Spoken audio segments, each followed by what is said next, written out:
Metre 5 centimetre भुजा वाले 5 centimetre भुजा वाले तीन घनों को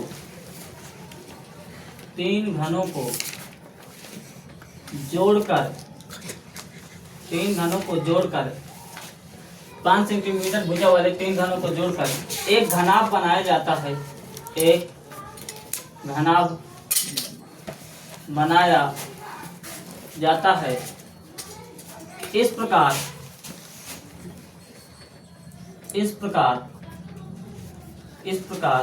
प्राप्त घन का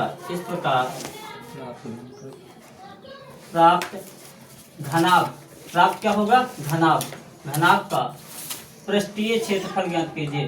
पृष्ठीय क्षेत्रफल ज्ञात कीजिए। क्या है? 5 सेंटीमीटर भुजा वाले तीन घन है। जिन एक घन है तो उसकी भुजा कितनी है? 5 सेंटीमीटर। कितनी है? 5 सेंटीमीटर। जोड़कर तीन घन बनाए जाते हैं। क्या बनाया जाता है? तीन घन बनाया जाता है। 5 सेंटीमीटर भुजा वाले तीन घनों को जोड़कर एक घनाभ बनाया जाता है। क्या बन जाएगा? घनाभ।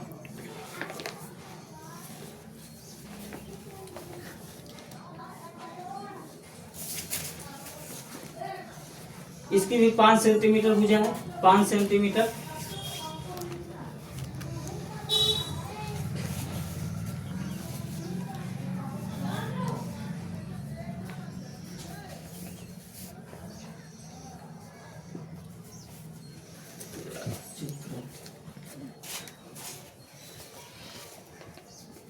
तीन घन को जोड़कर एक घनाभ बनाया जाता है। इस प्रकार जो प्राप्त घनाभ है उसका पृष्ठीय क्षेत्रफल हमें ज्ञात करना है। ठीक है, तो ये क्या है हमारा? ये एक घनाभ हो गया हमारा। ये एक हमारा क्या होगा? पहले हमारा एक घन हो गया है ना। फिर हमारा ये दूसरा घन हो गया और ये हमारा तीसरा घन हो गया। हमारे पास तीन घन है। तीन घनों को हमने जोड़ दिया, एक घनाभ बन गया। क्या बन गया? एक घनाभ। इसकी लंबाई जो है, भुजा है भाई, भुजा घन की कितनी है? 5 सेंटीमीटर। तो इस घन की भुजा 5 सेंटीमीटर और इस घन की भी भुजा 5 सेंटीमीटर। और जो अगला घन है हमारा, जो अगला घन है उसकी भुजा भी 5 सेंटीमीटर। कितनी है? 5 सेंटीमीटर।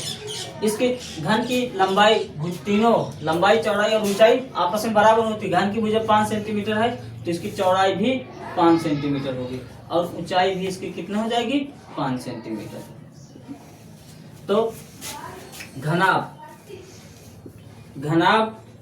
की लंबाई कितनी हो जाएगी? घनाभ की लंबाई L बराबर कितना हो जाएगा? देखो, घन की ये 5, ये 5, ये 5, घन की लंबाई कितनी हो जाएगी? तीनों जोड़ देंगे, तीन घन मिलके बने नहीं, तो घनाभ की लंबाई कितनी हो जाएगी?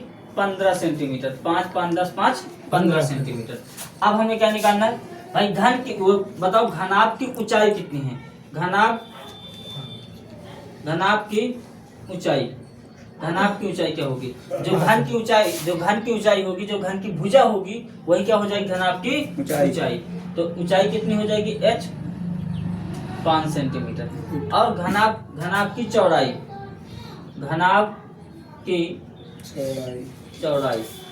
चौड़ाई b कितना हो जाएगा? 5 सेंटीमीटर। जितनी घन की भुजा होगी उतनी ही चौड़ाई होगी। परिवर्तन किसमें आता है? सिर्फ आता है परिवर्तन तो लंबाई में आता है, और कहीं परिवर्तन नहीं आता। ठीक है, इतने हो गया। तो हमें घनाभ का क्या निकालना है? घनाभ का पृष्ठीय क्षेत्रफल। घनाभ का पृष्ठीय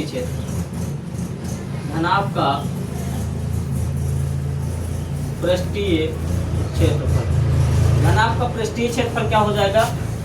घनाभ का पृष्ठीय क्षेत्रफल क्या होता है? 2L गुणे B प्लस B गुणे H प्लस L गुणे H। इतना होता है। क्या होता है घनाभ का पृष्ठीय क्षेत्रफल? 2LB, L लंबाई है, B चौड़ाई है, 2LB plus BH plus LH। तो घनाभ का पृष्ठीय क्षेत्रफल निकालो। लंबाई इसकी कितनी दी है? 15। चौड़ाई कितनी है? 5 और ऊंचाई भी 5 है। तो 2 ब्रैकेट में लंबाई 15, बी कितनी है? 5, 15 गुणे 5 प्लस चौड़ाई इसकी कितनी है 5, ऊंचाई गुणी कितनी है 5, 5 प्लस लंबाई इसकी 15 है और चौड़ाई कितनी है इसकी 5, ऊंचाई भी इसकी 5 है। तो 2 15 बचे 75 प्लस 50 25 प्लस 15 बचे 75, पूरा करा दिया हमने। अब जोड़ देंगे 75 और 75 150 और 25 कितना हो जाएगा 175। ये कितना आ जाएगा इसका जोड़, इसका टोटल जोड़ कितना है 175। तो 175 जुड़ाई कितना हो जाएगा 350 सेंटीमीटर स्क्वायर। कितना आ जाएगा घन आपका पृष्ठीय क्षेत्रफल। समान आधार त्रिज्या 8 सेंटीमीटर और समान ऊंचाई 15 सेंटीमीटर, समान आधार त्रिज्या 8 सेंटीमीटर और समान ऊंचाई 15 सेंटीमीटर वाले दो शंकुओं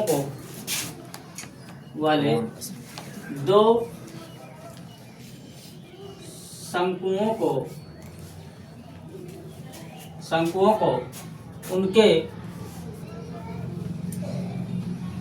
आधार के अंदिश जोड़ा जाता है। आधार के अंदिश जोड़ा जाता है। इस प्रकार प्राप्त ठोस का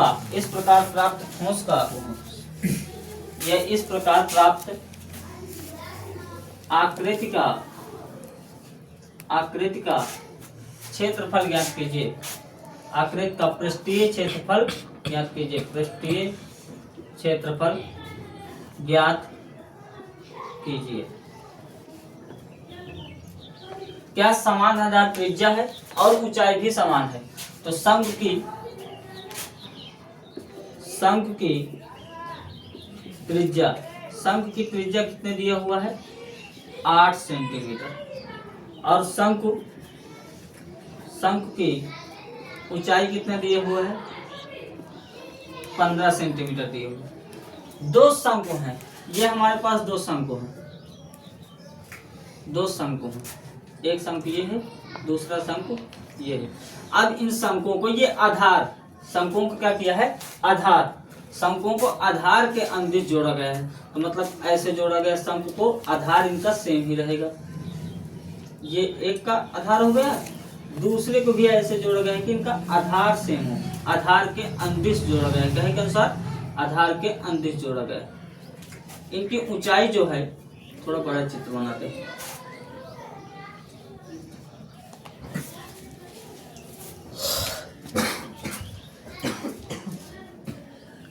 ये चित्र है हमारा। एक शंकु दो क्या है समान आधार त्रिज्या और समान ऊंचाई वाले दो शंकु हैं।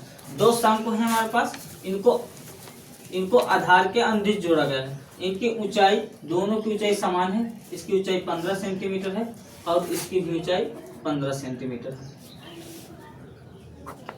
इनकी ऊंचाई समान है। इसकी त्रिज्या दिए है, जो त्रिज्या है 8 सेंटीमीटर।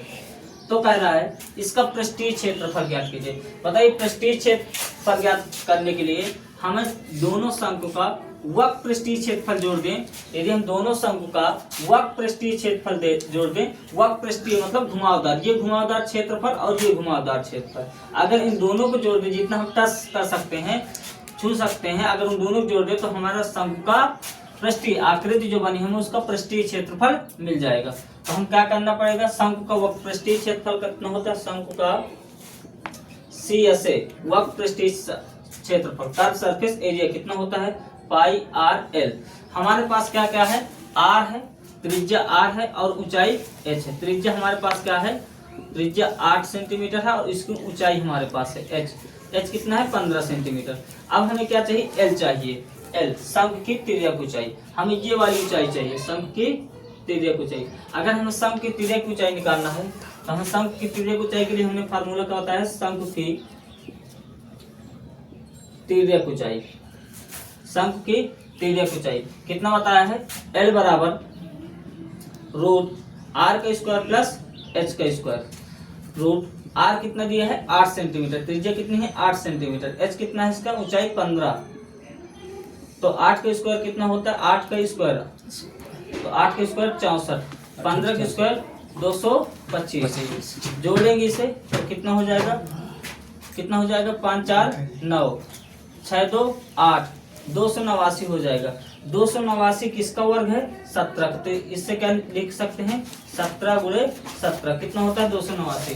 तो L बराबर जब दो जोड़ा होते हैं अंडर रूट के अंदर तो एक निकल आता है। कितना आ गया? L बराबर 17 सेंटीमीटर। L बराबर 17 सेंटीमीटर। तो हम शंकु का ये जो आकृति है हमारे पास क्या है? जो आकृति है हम इसका क्या निकाल लें? वक्र पृष्ठीय क्षेत्रफल।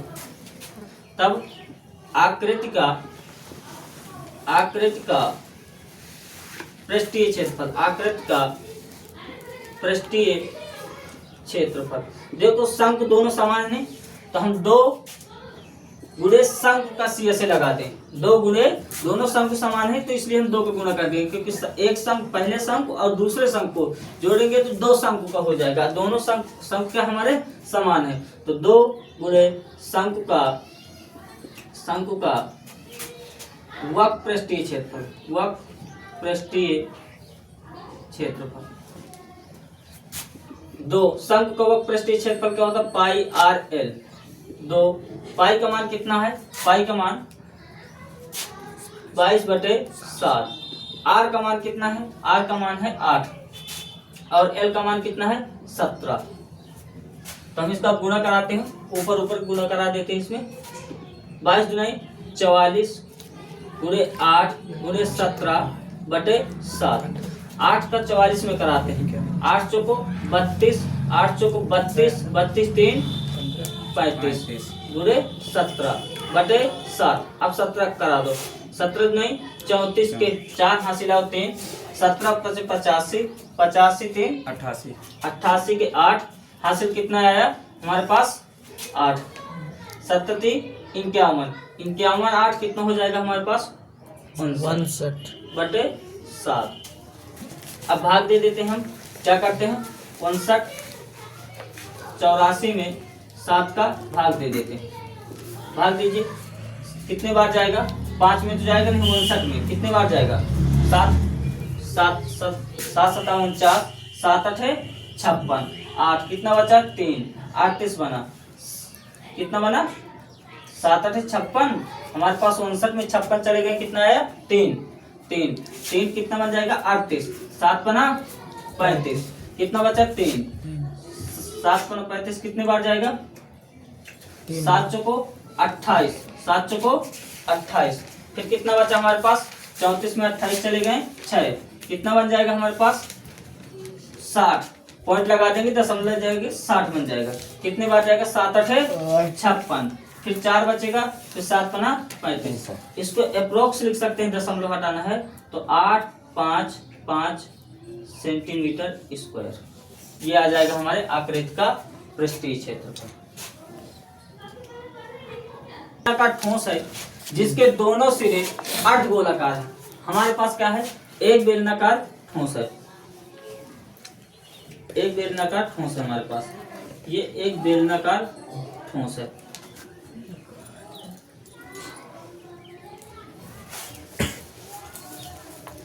एक बेलनाकार ठोस है जिसके क्या कह रहा है? एक बेलनाकार ठोस है जिसके दोनों सिरे अर्धगोलाकार हैं। दोनों सिरे कैसे हैं? अर्धगोलाकार हैं। दोनों सिरे पर अर्धगोलाकार, जैसे क्वेश्चन कर रहा है वैसे बनाते चले जाओ। दोनों सिरे क्या हैं? अर्धगोलाकार।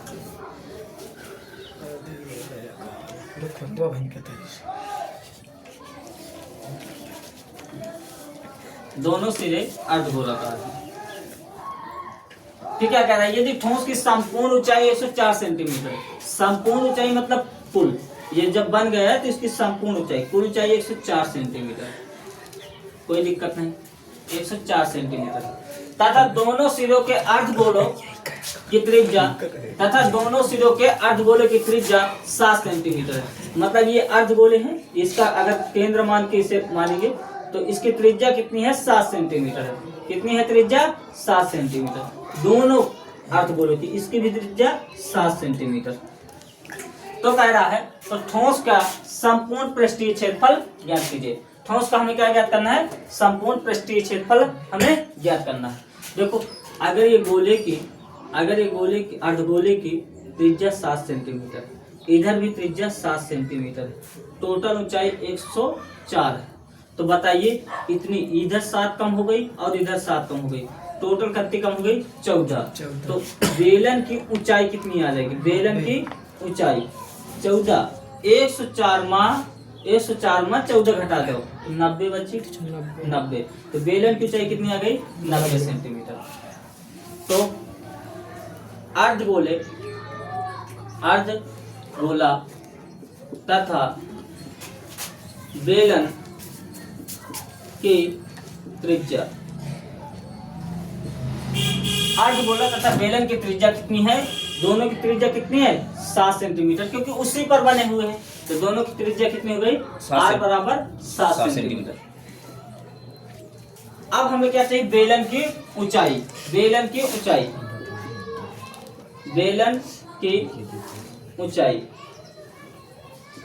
ऊंचाई निकालना है h। तो क्या हो जाएगा, बेलन की ऊंचाई, कुल ऊंचाई ठोस की कुल ऊंचाई माइनस 2 गुणे अर्धगोले की त्रिज्या, 2 गुणे अर्धगोले की त्रिज्या।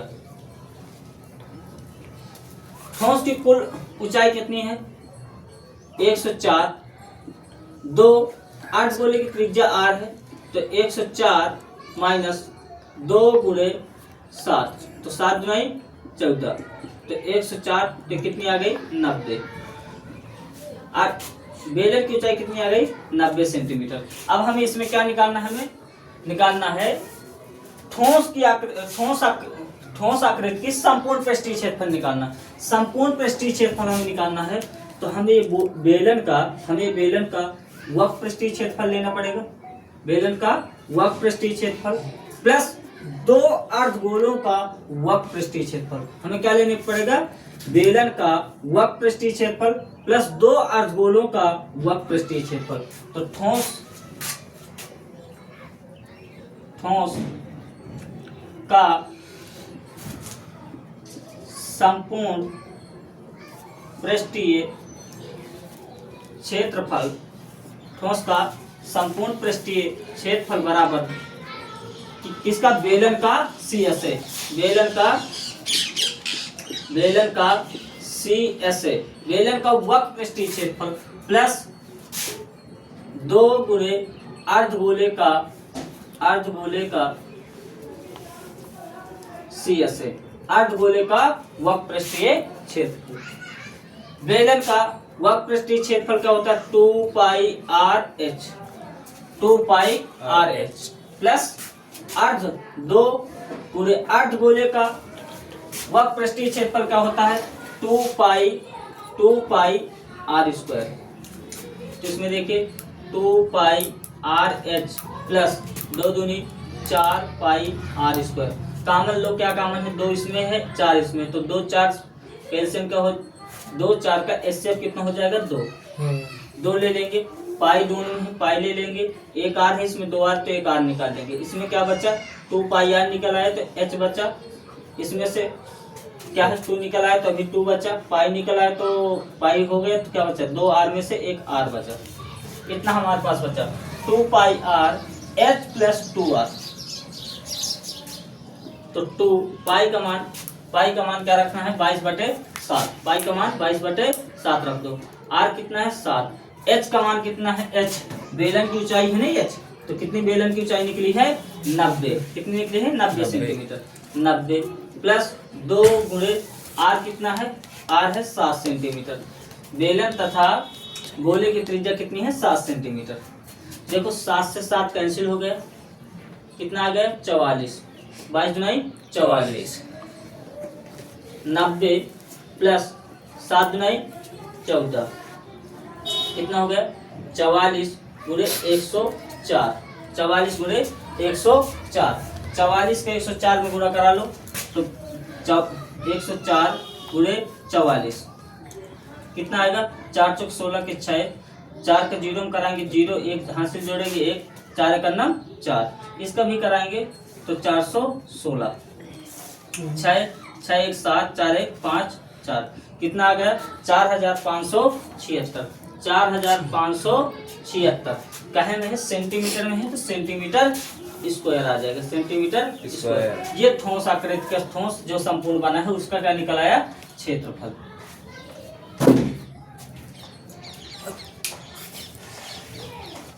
दस सेंटीमीटर ऊंचाई, 10 सेंटीमीटर ऊंचाई और 6 सेंटीमीटर त्रिज्या के एक ठोस लंब-टी बेलन में से समान ऊंचाई और समान त्रिज्या वाला एक लंब-टी शंकु काट लिया जाता है। इस प्रकार शेष बचे ठोस का कुल पृष्ठीय क्षेत्रफल ज्ञात करना हमें। क्या है, हमारे पास एक ठोस लंब-टी बेलन है। पहले हम बेलन बना लेंगे। क्या है भाई, एक बेलन, ये हमारे पास बेलन जिसकी ऊंचाई 10 सेंटीमीटर है, जिसकी ऊंचाई 10 सेंटीमीटर है और इसकी त्रिज्या कितनी है, 6 सेंटीमीटर। ठीक आ रहा है। में से इसी में से बेलन में से समान ऊंचाई यानी ऊंचाई समान रखना और समान त्रिज्या वाला एक शंकु काट लिया जाता है। शंकु इस समान ऊंचाई और समान त्रिज्या, ये एक शंकु ये वाला निकाल लिया जाता है, शंकु काट लिया जाता है। तो शेष बचे ठोस का कुल पृष्ठीय क्षेत्रफल ज्ञात करना है हमें। तो बताइए, बेलन तथा शंकु त्रिज्या और ऊंचाई सेम है इसके। बेलन तथा शंकु की त्रिज्या कितनी है, बेलन तथा शंकु की त्रिज्या हमारे पास कितनी है, 6 सेंटीमीटर और बेलन तथा शंकु की ऊंचाई कितनी है, 10 सेंटीमीटर। बेलन तथा शंकु की ऊंचाई h कितना है, 10 सेंटीमीटर। अब हमें निकालना है इसका ठोस का कुल पृष्ठीय क्षेत्रफल निकालना है। तो हमें क्या करना पड़ेगा, इसमें शंकु का वक्र पृष्ठीय क्षेत्रफल लेना पड़ेगा। अगर हमें शंकु का वक्र पृष्ठीय क्षेत्रफल होता है, शंकु का वक्र पृष्ठीय क्षेत्रफल कितना होता है, पाई आर एल होता है। हमें एल का मान नहीं दिया तो हम पहले शंकु की हम तिर्यक ऊंचाई निकालेंगे। शंकु की तिर्यक ऊंचाई एल कितना होता है, अंडर रूट आधार के स्क्वायर, शंकु के आधार के स्क्वायर प्लस ऊंचाई के स्क्वायर, शंकु के आधार त्रिज्या, शंकु की त्रिज्या के स्क्वायर प्लस ऊंचाई के स्क्वायर। शंकु की त्रिज्या कितनी है, 6 सेंटीमीटर, तो 6 के स्क्वायर प्लस शंकु की ऊंचाई कितनी है, 10 सेंटीमीटर, 10 के स्क्वायर। 6 के स्क्वायर कितना होता है, 36, 10 का कितना होता है, 100, तो कितना हो जाएगा, 136। 136 से क्या निकल रहा है, कितना हो जाएगा, इसको निकाल लेते हैं। 136 को 2 से काटो, 2 छंग 12, 2 छंग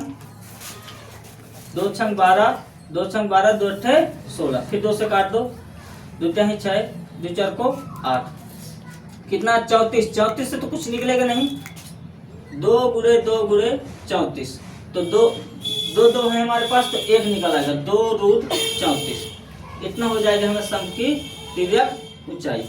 अब हमें क्या निकालना है, शेष बचे ठोस का पृष्ठीय क्षेत्रफल। शेष ठोस का पृष्ठीय क्षेत्रफल क्या हो जाएगा, शेष ठोस का पृष्ठीय क्षेत्रफल। पहले तो हमारे पास ये क्या है, बेलन का वक्र पृष्ठीय क्षेत्रफल, बेलन का CSA curve surface area plus क्या हो जाएगा। अब ये शंकु, अगर हम शंकु काट देंगे तो अंदर से भाग हमें ऐसे दिखेगा, पृष्ठीय क्षेत्र में जो निकालना होता है, जो भाग टच कर सको, तो इतना ये दिखेगा, तो मतलब शंकु का भी हमें वह पृष्ठीय क्षेत्रफल लेना है। शंकु का CSA प्लस इतना हमने ले लिया, बेलन का CSA ले लिया और शंकु का CSA ले लिया। ये भाग तो हमारा कट के निकल जाएगा, ये भाग हमारा कट के निकल जाएगा, बचे क्या ऊपर वाला, तो प्लस आधार का, बेलन के आधार या वृत्त का क्षेत्रफल, वृत्त का क्षेत्रफल, ये कहो आधार का क्षेत्रफल। बेलन का CSA क्या होता है 2πRH प्लस शंकु का क्या होता है πRL, शंकु का CSA क्या होता है πRL प्लस वृत्त का क्या होता है πr²। देखो कॉमन क्या है इसमें, पाई कॉमन है और r कॉमन है। क्या क्या कॉमन है, पाई और r, तो इसमें क्या बचेगा 2h प्लस इसमें पाई r निकल आया तो l बचा, प्लस इसमें पाई निकल आया तो एक r बचा। पाई का मान रख उसी तरह रहने देंगे, पाई r का मान 6, 2 गुणे h कितना है इसका 10 प्लस l कितना निकला हमारा 2√34, 2√34 प्लस r कितना है हमारे पास 6, तो 6 पाई हो गए, इधर 2 का 10 में गुणा कराएंगे तो 20 हो जाएगा, प्लस 2√34 प्लस 6 पाई 20 6 26 हो जाएगा, प्लस 2√34, ये √34 है और √34 नहीं, इसलिए साथ में नहीं जुड़ेगा। देखो इसमें क्या कॉमन, 26 और 2√34 में क्या कॉमन है, 2 कॉमन है, तो 2 कॉमन ले लेंगे तो 6 नहीं 12 पाई, तो यहाँ 13 आ जाएगा प्लस √34, ये हमारा निकल आएगा शेष बची आकृति का क्षेत्रफल, शेष बची आकृति का